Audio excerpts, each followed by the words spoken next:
Welcome to Behind the Headlines, the weekly news roundup from Utah Public Radio and the Salt Lake Tribune. I'm Tom Williams. Longtime Utah Valley University President Astrid Tuminez is stepping down. And Washington County rejects Utah's new court-approved congressional map. Also, 13 Utah lawmakers will not seek re-election in 2026, but nearly every open seat is contested. Joining me today on the program are Salt Lake Tribune reporter Courtney Tanner. Courtney, thanks for joining us. Good morning, Tom. Good morning. Reporter Brooke Larsen is with us. Brooke, thanks. Hey, Tom. Thanks for having me. Thank you. And State Watch reporter Emily Anderson-Stern is with us. Emily, thank you. Thanks, Tom. Thank you. Let's start with Courtney. So this was not expected, I think. It was a speech that President Tuminez gave, and she announced she's stepping down. That's right. Yeah, she gives an annual State of the University address. A lot of university presidents do. It's kind of like the governor's State of the State or the president's State of the Union. So she gave a State of the University address, and it's this hour-long speech. And then at the end, she announces that she's leaving the university. Now, as a part of the speech, and apparently this is something she does, she danced, right? She's known for her spunk. That's one thing. She is definitely known for her spunk. Yeah, she danced. There was a moment where her presentation actually went offline, and so she just had him turn Bruce Springsteen on the speakers, and she just danced on the stage until they got the presentation back up. Now, this past year has been incredibly difficult for President Tuminez, both professionally and personally. Tell me a little bit about that. Yeah, it was definitely a rough year for her, and she talked to the Tribune about that in a Q&A at the end of the fall last year.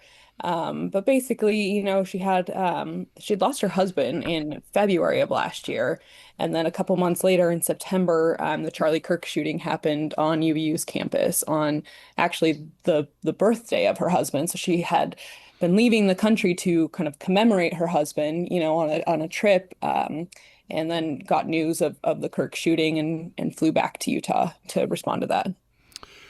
Of course, I think she instituted a review of the security. Some folks are saying that the small security force at UVU wasn't sufficient for the Charlie Kirk event. There's definitely been some criticism in the fallout of how Utah Valley University handled the shooting. It does have a really small police force. Part of that is because UVU doesn't have campus dorms. It doesn't have any live-in facilities essentially on its campus. So it has a smaller police force than, say, like the University of Utah, which has a lot of dorms. But essentially the criticisms are that UVU's police force didn't really prepare well enough for Charlie Kirk to come, didn't really think that the audience was going to be as big as it was, so kind of underestimated that. And then, just didn't essentially have the adequate security preparations, a threat assessment ahead of time. Now, President Tuminez, in the wake of that shooting, she instituted some events on campus, trying to bring people together, I believe. Yeah, she definitely has shepherded the school and the community in the aftermath of this. She organized extra security kind of immediately afterward.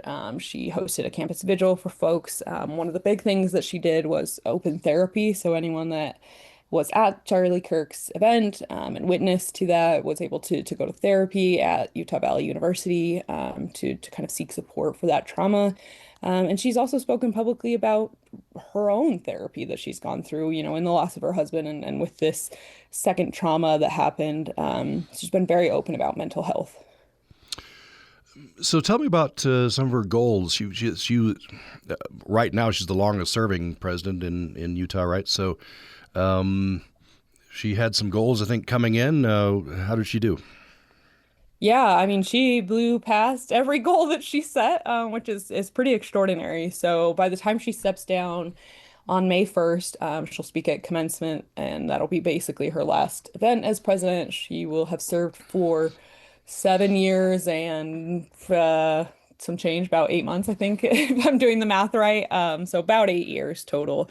But when she started in 2018, she had set these goals to grow enrollment and to increase the graduation rate at the school, and just extraordinarily surpassed those. So when she started in 2018, enrollment at UVU was 39,000. It was already the biggest school in the state, and it still is, but now it's at almost 49,000. So about a 10,000 jump in students there. And then she wanted more than 40% of students to essentially be completing their degrees in 6 years, which is the standard metric that the schools use for degree completion.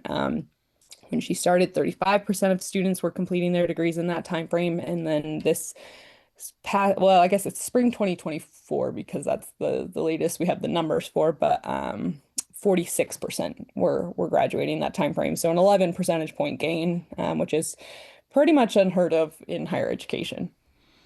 Yeah, there's a lot of growth. And as you write in your story, UVU, they're putting up a building every year or something. It's a lot of growth. Yeah, she personally has overseen more than 10 buildings opening on campus in about 7 years. So yeah, almost more than a building a year. It's truly huge. I mean, they built a very large bridge over I-15 in Utah County so the students could get to campus. I mean, it just is huge. And then there's this additional campus they want to build in Vineyard that would be health focused. They've got more than 200 acres there, so just massive expansion. Now, she did mention cost. She wanted to keep the costs down, low barriers for entry. Of course, it's open enrollment. They did have to increase costs somewhat, I think.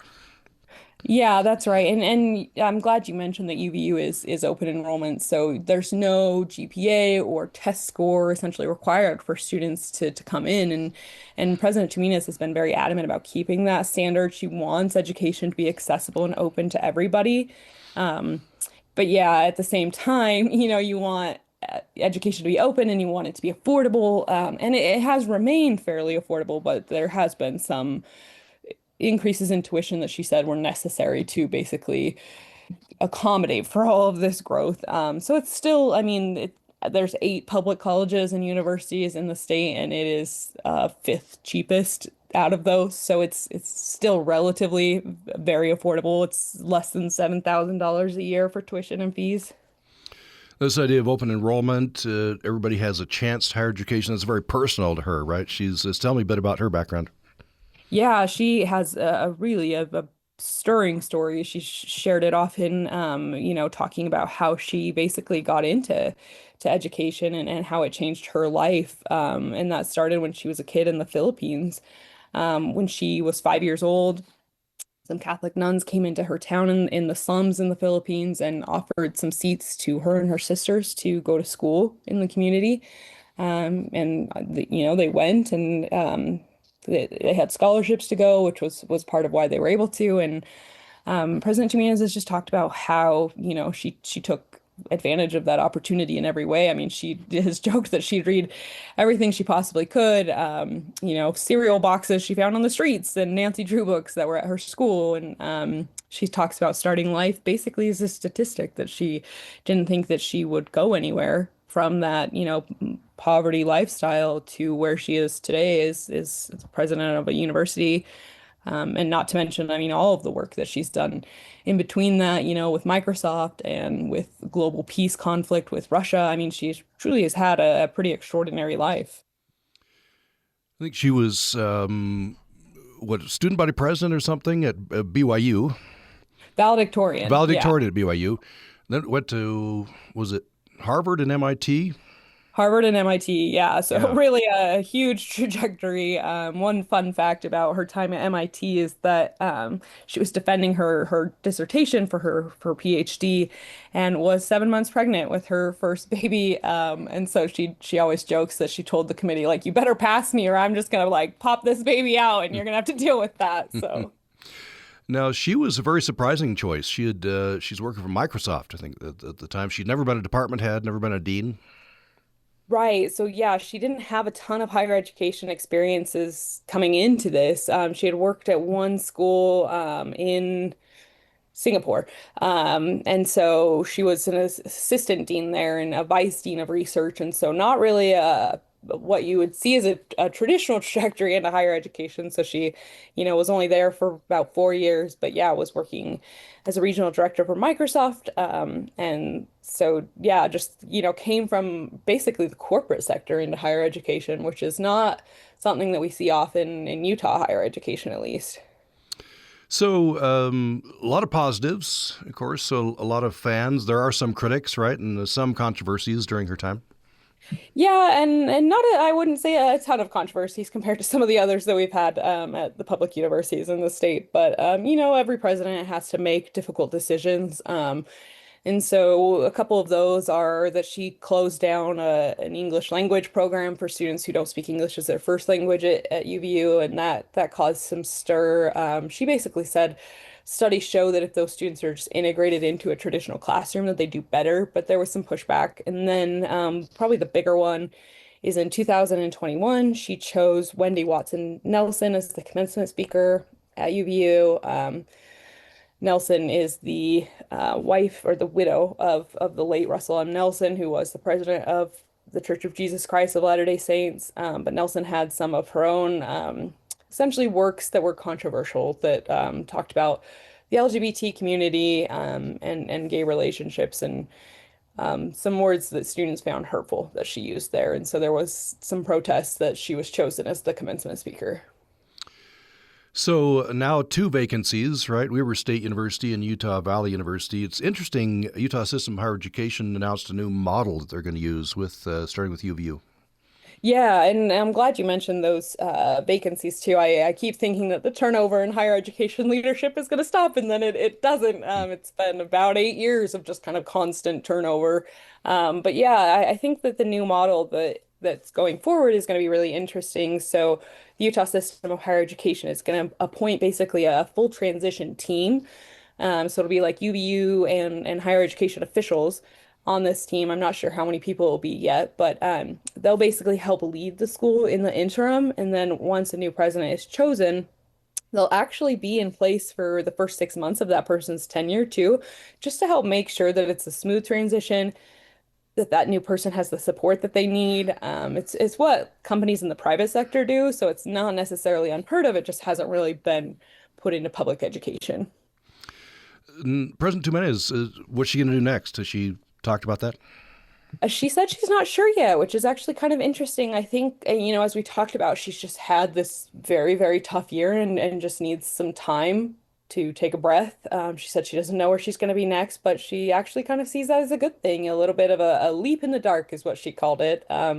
She definitely is also going to spend some time with her family, which she talked about in her speech a little bit. Her kids, she has 3 children. They've grown up while she's been in this position.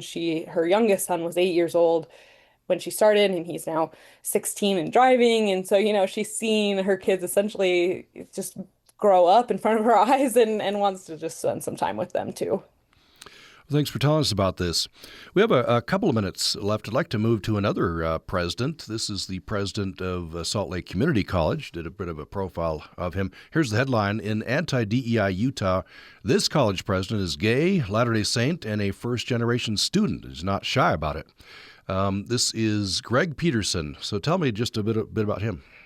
Yeah, it was a real joy to sit down with Greg Peterson. He's just a very warm individual, and he talked just about, his own identity and how he uses that to connect with students, and basically to show them like your identity is an asset, and no matter what your identity is, you can basically end up in any position you want. You can be the college president if you want. And so he just, shared a little bit about his own life, and it was a really beautiful interview.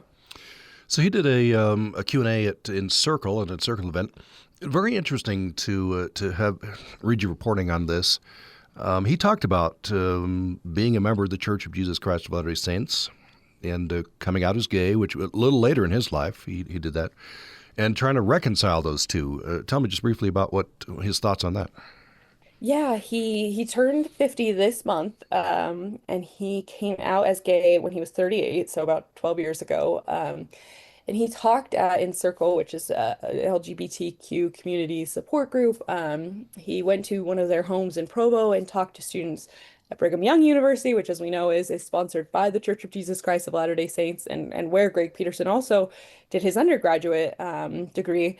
And he just talked about how he basically came to terms with being gay and Latter-day Saint, which he had seen as a conflict. The church doesn't exclude members who are gay, but it does say that they can't engage in same-sex relationships and remain in good standing. And so he just talked about how he was able to kind of divide his sexuality and his faith into two different ways of viewing the world, and how he basically reconciled those and talked to BYU students about, if they're going through the same thing, this is what I'd advise.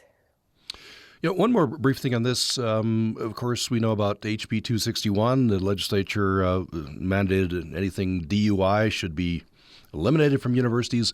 He tried to, you write that he tried to keep open their Gender and Sexuality Student Resource Center, wasn't really able to in the face of HB 261.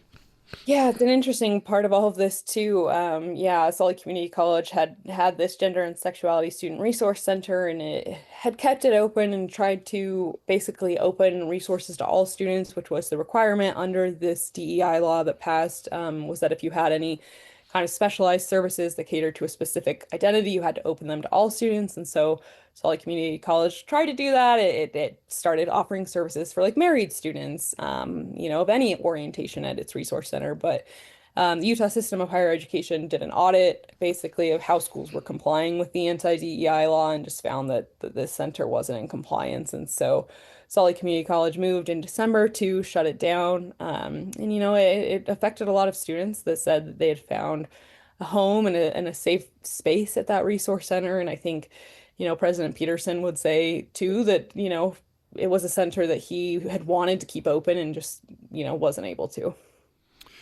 We've been talking with Salt Lake Tribune reporter Courtney Tanner. Thank you so much for telling us about these two stories. Thanks for having me, Tom. Thank you. We'll have you on a little later with Underplayed Stories. We're going to head toward a break. You're listening to Behind the Headlines, the weekly news roundup from Utah Public Radio and the Salt Lake Tribune. Following the break, we're going to be talking with Salt Lake Tribune reporter Brooke Larsen. Here's the headline: Washington County rejects Utah's new court-approved congressional map. We'll talk about that following a break.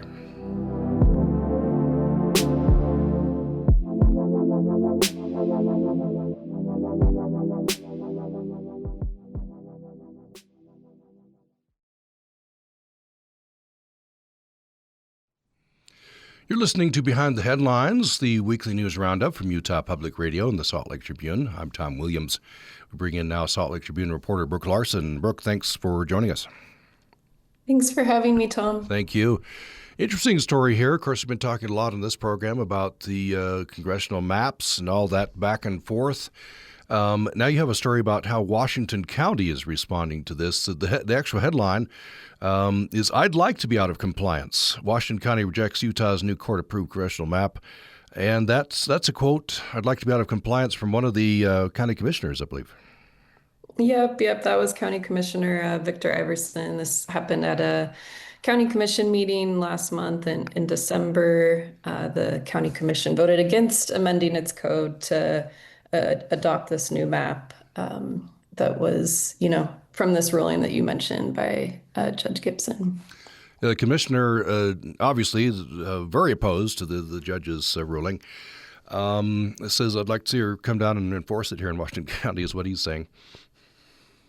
Yeah, the meeting definitely got heated. Some back and forth between the county commissioners and their deputy attorney, just questioning the legal consequences of this. I mean, ultimately, the lieutenant governor's office told the Tribune that this decision will have no bearing on their ability to administer the election this year. And, during that meeting, the county's deputy clerk basically said a similar thing to the commissioners, that, the county ballots will still likely list candidates for the 3rd congressional district. And Commissioner Iverson said himself that this is more of a principled fight.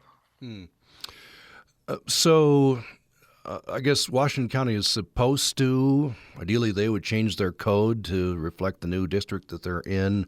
They're refusing to do this. Lieutenant Governor's office, as you say, is saying that it's really going to have no effect, right?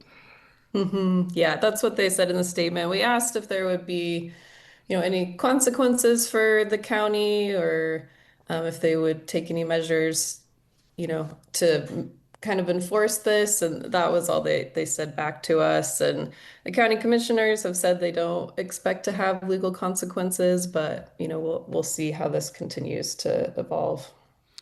It sounds like quite the meeting. The deputy county attorney said, "I'm just giving you legal advice." And apparently the commissioner's rolling his eyes. Yeah. She knows that.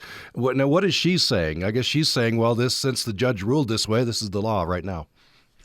Yeah, I mean, she basically is explaining the legal situation to these commissioners, and they kind of kept pushing back, questioning, well, is this state law or the court's ruling? And she points out that the judge's order is state law, that this statute was altered based on a vote by the people under the Constitution, that has been upheld. So she is sort of walking through, what other reporters of the Tribune have excellently been covering, the past few years, this long legal saga we've seen over this. So yeah, it definitely got contentious, as you mentioned. She points out Commissioner Iverson rolling his eyes, and just a lot of passionate things were said. So, and Commissioner Iverson not alone in this. It seems like the other commissioner present wasn't as impassioned, but he voted with Commissioner Iverson. The other commissioner, I think you quote, saying, yeah, he agrees with all what the other two are doing.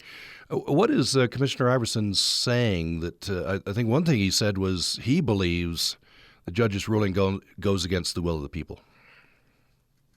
Yeah, so that quote that I think you're talking about, this was from Commissioner Gil Almquist, who actually wasn't present during the meeting. We just talked with him afterwards.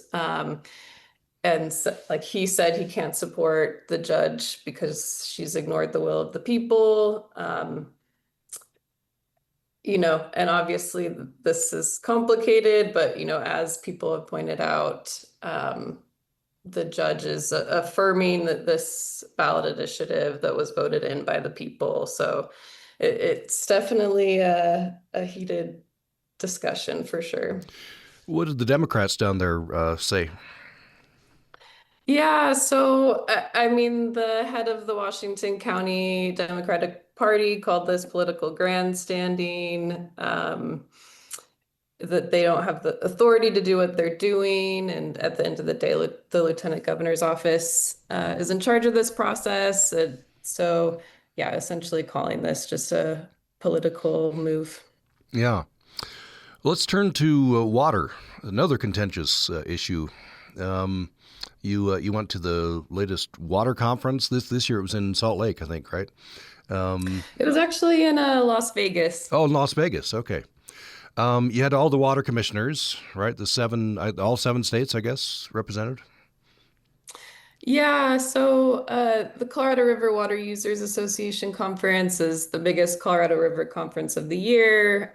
The 7 negotiators were there, and they had a final panel at the conference. But it also, I think there was around 1,700 people there in attendance, ranging from water district managers to environmental advocates and tribal leaders. So a lot of people that, are working on the river and care about its future.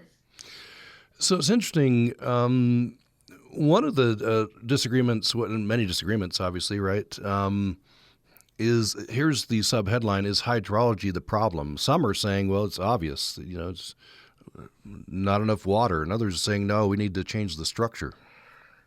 Yeah, so particularly the state negotiators have pointed to what is making these negotiations so difficult is that there's just less and less water in the river. The Colorado River Basin has been in drought for over 2 decades. So that, kind of creates this risk-averse mentality in that people are willing to give up less because there's less to go around to start with. But others are also pushing back against that, and that, we have known that we've been experiencing this drought for 2 decades, isn't to go away. And so these negotiators, state leaders on this have had a long time to prepare and adapt, essentially, and that we can't just keep blaming the low flows in the river, that we also need to be looking at how we adapt our structures and systems to work with the realities of the river today. So I guess right now Lake Powell is about 28% full. Is that the case? Yep. Yeah. So Lake Powell is low. We're having, record low snowpack across the Colorado River Basin. So we're looking to have a pretty dire water year again. So 3,490 feet is the minimum power pool. You drop below that, the water won't run the turbines. How far are we from that? Yeah, I mean, it's a little hard to say how close we're going to get to that this year at this point, just in that, we're pretty early in the winter relatively. I think this spring we'll have a better idea, but the Bureau of Reclamation puts out these 24-month studies that look at the most likely elevation of Lake Powell and the minimum. And, it is showing within the next year and a half that the minimum study shows that it could drop below that level. And with these kind of, you know, the conditions with these droughts, it's been hard for scientists, water managers to predict because it's just getting drier and drier than scientists even think it will. So that minimum study in some cases is more accurate, but it's still, I would say, to be seen based on how this winter turns out. So the states are trying to come to an agreement. What if they don't? What if they can't agree? Yeah, so the federal government just put out last week an environmental impact statement, which is basically a really long, complicated legal document that analyzes various possible actions they could take. And there's 5 alternatives in there right now, and there's pretty much only one other than a no action that they currently have the legal authorities to even do, but likely if the states don't come to an agreement, I mean, the federal government has a legal responsibility to manage these reservoirs. So they have to determine some sort of action. And Scott Cameron, the acting commissioner of the Bureau of Reclamation, told me that, they will choose one of these alternatives themselves if the states can't come to a deal. So the upper basin states, that's Utah, Colorado, New Mexico, and Wyoming, are seems like they've always been at odds with the lower basin states, right? Arizona, California, Nevada. I hadn't remembered this till I read your story, Brooke. The Lee's Ferry is very important. That's the point. The lower basin states say that if the upper basin states don't allow an X number of water to flow past Lee's Ferry, then they're out of compliance. Yeah. So Lee's Ferry is the dividing line between the upper and lower basin, and that's just below Glen Canyon Dam. And under the Colorado River Compact, which is, a century-old document, it outlines how much water is supposed to flow past that each year. And we're, with these dry years, getting close to reaching this tripwire, as some Colorado River experts call it, where that flow will be under the requirement, and there's disagreement. It's really kind of legally complicated, but there's different opinions across the upper and lower Colorado River Basin if that is amount is an obligation, basically water that the upper states, including Utah, have to deliver past that point, or if it's a non-depletion. And the kind of difference there is basically the upper basin states are saying that they aren't depleting the river themselves, which, use full allocation of the river. They've used less than the lower basin states. And their argument is it's climate change, these drought conditions, that's causing that lower flow, and they shouldn't be penalized for that. You quote to the Nevada negotiator. You mentioned the first of the story. They're in Vegas. I guess this is appropriate. They drew cards to see who would go first, and the order in which they're speaking. The Nevada negotiator went last. I thought he had a great analogy. Yeah, I know, and I loved that they drew cards. It was a very Vegas scene, and the Nevada negotiator drawing the ace. And yeah, he compared it. He said we're all on the same rowboat. The first one to fire a shot puts a hole in the boat and sinks it, and that does feel in some ways the situation they're in. I mean, all of these 7 states share this river. 40 million people rely on this water, including many Utahns. And it's, everyone stands to lose if they can't reach an agreement. So I think there is a deadline coming up that's, I guess, that they're going to try to get a agreement by. Yeah, so the deadline the federal government gave the states was February 14th. They were in Salt Lake City this week. That's maybe what you were thinking up top. Yeah. The state negotiators have been talking regularly for the past couple of years, especially this year, meeting weekly at times. And so they were in Salt Lake this week for 4 days, continuing to hash this out. And they are supposed to have an agreement by February 14th. If they reach an agreement, the federal government will basically put that into this big environmental analysis that they're doing right now as their preferred path forward. If they don't, that opens a really complicated legal pathway forward. Well, thanks for telling us about this. We've been talking with Salt Lake Tribune reporter Brooke Larsen. Appreciate it. Yeah, thanks, Tom. Thank you. We're going to prepare now for another break. You're listening Behind the Headlines, the weekly news roundup from Utah Public Radio and the Salt Lake Tribune. We'll be talking next with Salt Lake Tribune State Watch reporter Emily Anderson-Stern. Here's the headline. 13 Utah lawmakers will not seek re-election in 2026, but nearly every open seat is contested. Interesting election year. We'll talk about it following the break.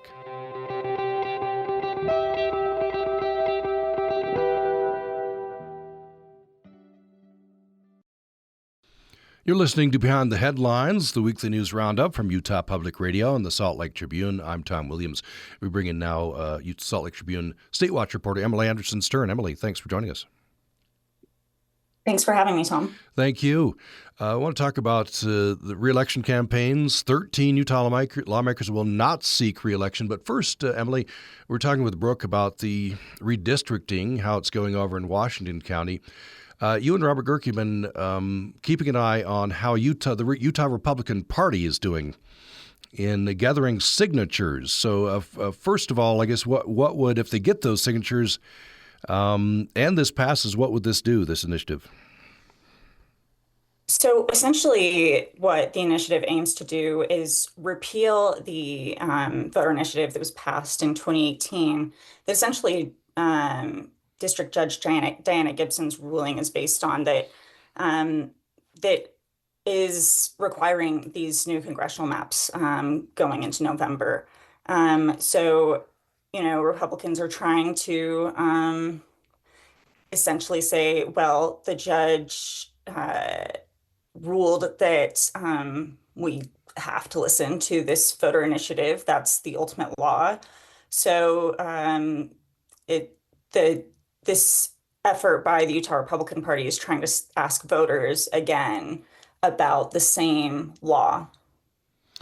So under the rules that the legislators set up, the Republican Party needs just under 141,000 signatures. How are they doing? Yeah, so Robert Gerke and I are working on an update on that a little bit later today, but they are not halfway yet, not even halfway yet. they've got quite a bit of way to go. And what's the deadline? When do they have to have these signatures in?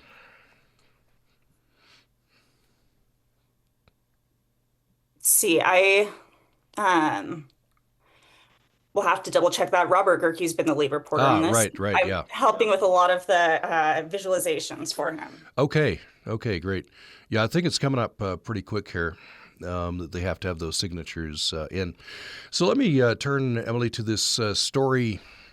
13 Utah lawmakers will not seek re-election in 2026, but nearly every open seat is contested. There's a lot of intra-party, Republicans running against each other this time around. Right. Yeah. It's an interesting dynamic, especially, this year as we're heading into a re-election for 3/4 of state lawmakers, about half of senators, all of the representatives.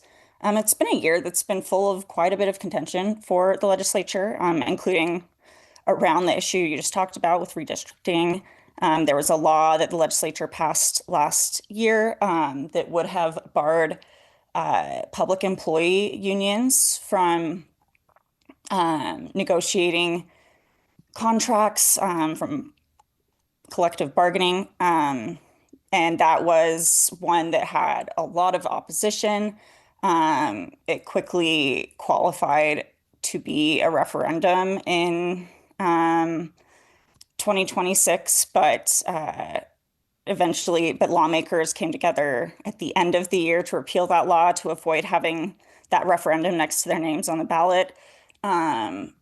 There's been, a number of, as lawmakers do most year, there's been a number of culture war issues they've taken on that have been protested. And so it's been a year where there's been a lot of conflict between partisan conflict, but also with how Republicans have approached some of these issues.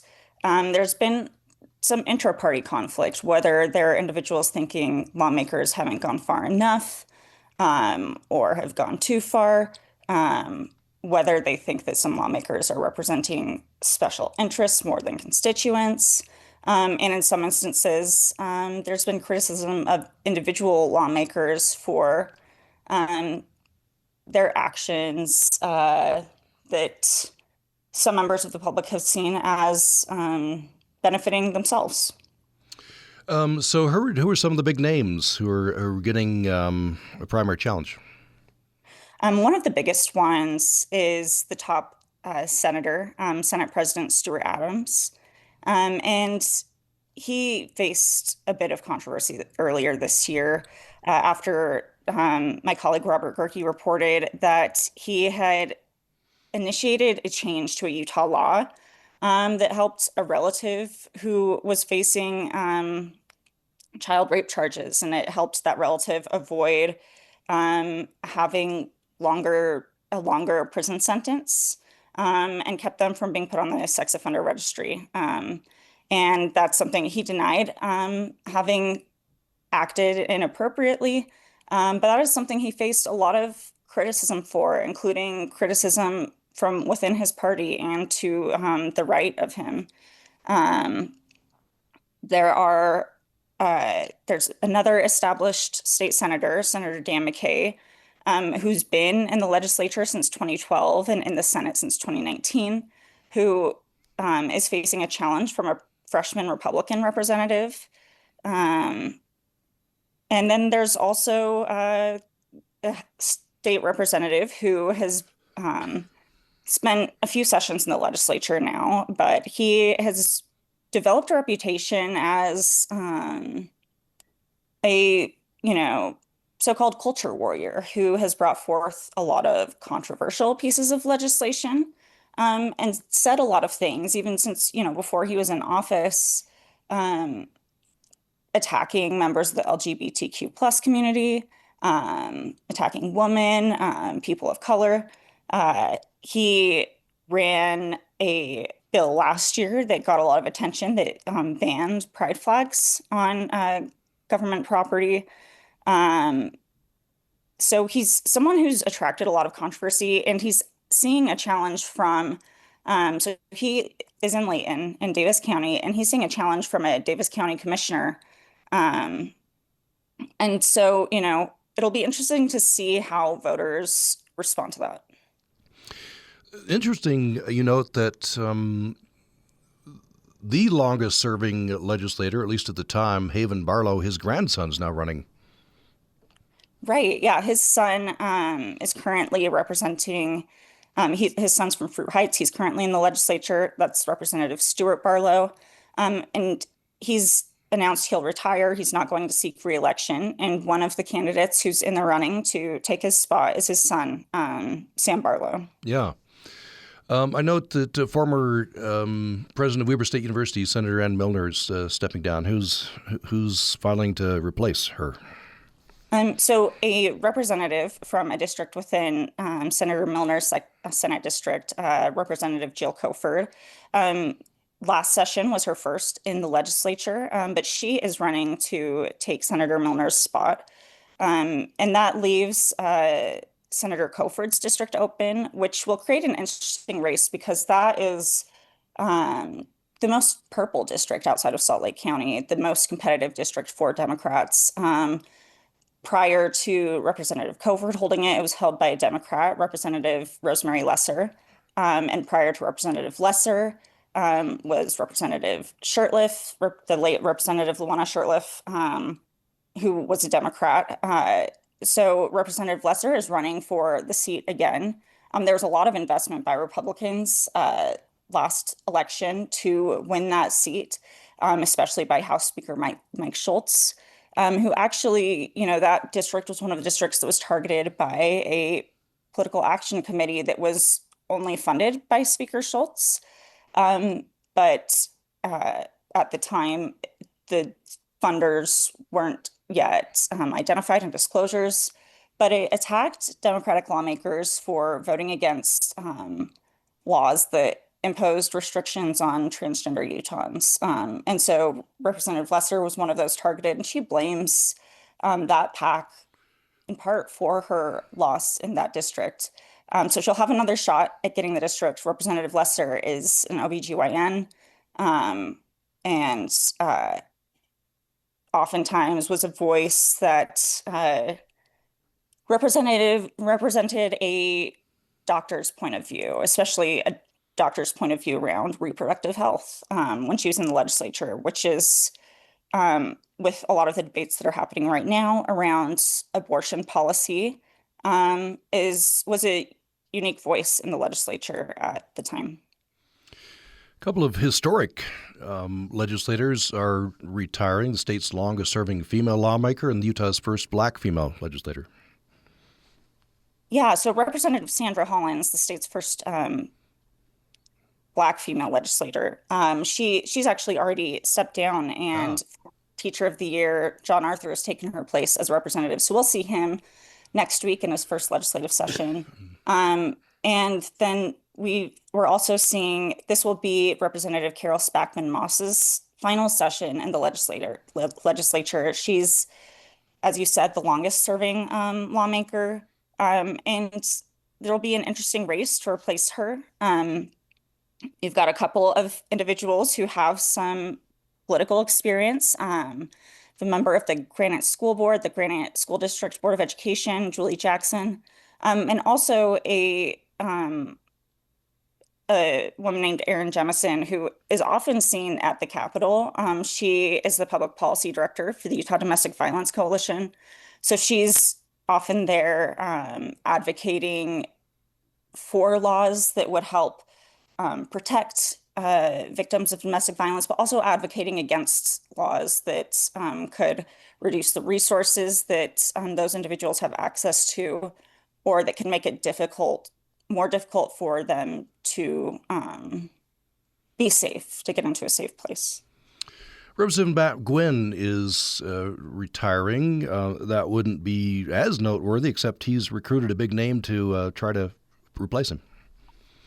Right. This is a name that I think surprised a lot of people. It's former Congressman Rob Bishop. would be stepping back into politics, but on the state legislative level. So that he seems to have a pretty good shot at the seat. It will be interesting to see what a state legislative race looks like after, he previously ran congressional campaigns. Yeah, quite a surprise when it comes to candidate filings. Several other, big names to watch. You'll go and read the story, but I just want to mention this one at the end. Senator Daniel Thatcher used to be a Republican, and then he very famously, changed parties. Now he's leaving the legislature. Right, and he announced last year that he'd be stepping down, and because he left the Republican Party at the end of last legislative session and instead joined the Utah Forward Party. The Utah Forward Party got to pick his replacement for this upcoming session. So they picked Representative Emily Buss to take his spot. This will be her first session in the legislature. And it's pretty rare, I will say, for Utah to have third-party lawmakers in the legislature. Emily Buss will just be the third after Daniel Thatcher. So we'll have an election this upcoming November in which we will see if voters reelect Senator Buss or if they instead go with a Republican or a Democrat. And there are a couple of big name Republicans who are running against her, including former State Representative John Notwell and the former chair of the Tooele County Republican Party, Chris Sloan. So that will be quite an interesting race in November. Well, Emily Anderson Stern, thank you for telling us about all this. Thanks, Tom. Appreciate it. By the way, I looked it up. The Utah Republican Party has until February 14th to get together all those signatures to repeal Prop 4. So they got to put the pedal to the metal less than halfway there, and the deadline's coming right up. Let's turn to the underplayed stories of the week. Let's start with Courtney Tanner. What's your underplayed story? Tamara Kemsley has this really fascinating story about how President Donald Trump's travel ban on folks from Tonga actually affects students at Brigham Young University, Hawaii, where a lot of those enrolled are from Tonga. So yeah, interesting. Yeah, find that at sltrib.com. Brooke Larsen, what's your underplayed story? Yeah, Leah Larsen did a great roundup of the water bills to watch during Utah's legislative session. So I recommend taking a look at that before the session starts next week. All right. It starts on Tuesday, of course. sltrib.com for that. Emily Anderson Stern, what's your underplayed story? I also am highlighting a story from Leah Larsen and my colleague Addie Baird about Utah's efforts to attract data centers, largely AI data centers, and what impact that could have on the state's water supply. As Brooke highlighted earlier, the water supply is a huge problem in Utah. So there's been a lot of questions around that. Yeah, interesting story. Find that at sltrib.com as well. Well, you've been listening to Behind the Headlines, the weekly news roundup from Utah Public Radio and the Salt Lake Tribune. We've been talking today with reporter Courtney Tanner. Courtney, thanks so much. Thanks, Tom. Thank you. We've been talking with reporter Brooke Larsen as well. Thank you. Thank you, Tom. Thank you. And State Watch reporter Emily Anderson Stern's been with us. Emily, thank you. Thanks so much, Tom. Thank you. And thanks, everyone, for listening. Hope you'll be with me next time.